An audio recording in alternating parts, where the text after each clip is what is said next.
maAfrica yedu. Tinotenda Mwari mauro ano nokudzidziswa kwakanaka kweshoko rake pakati pedu.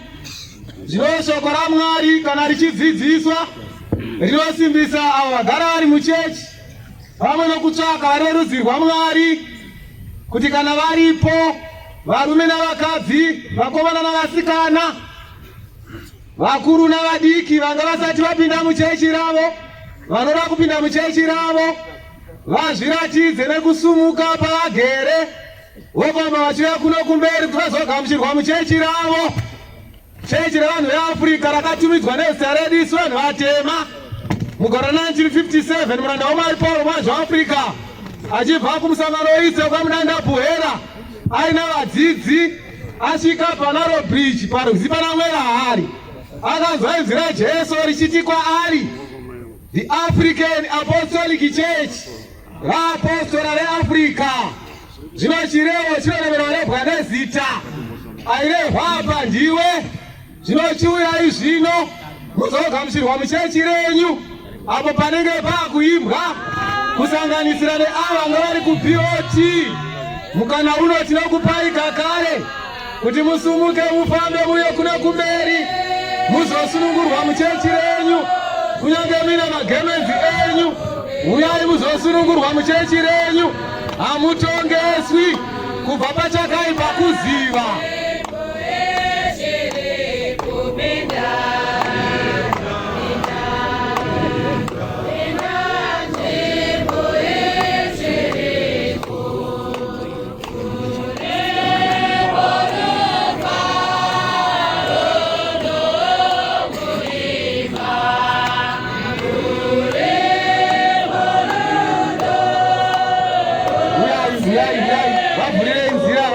Kumbere vauye vazogamuchirwa muchechi ravo nokuti nguva yapera.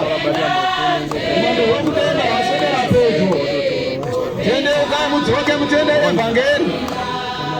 Ndozvakatumirwa muranda waMwari Paul mwaZvaAfrica kuti azorodze vanotenda. Zvino uyai musiwo chakazaruka.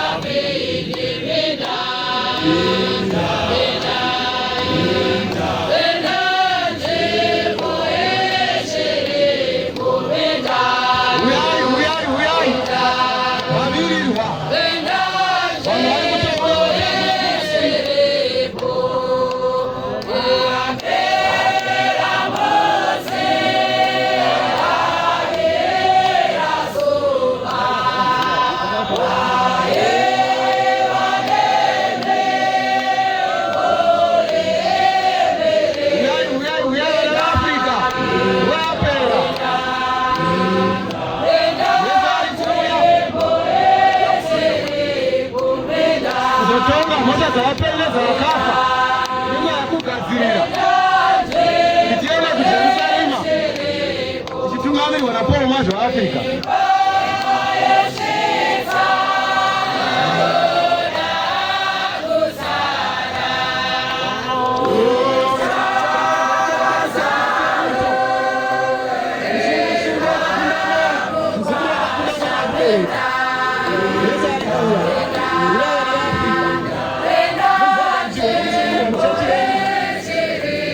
Vari kubva kuBOT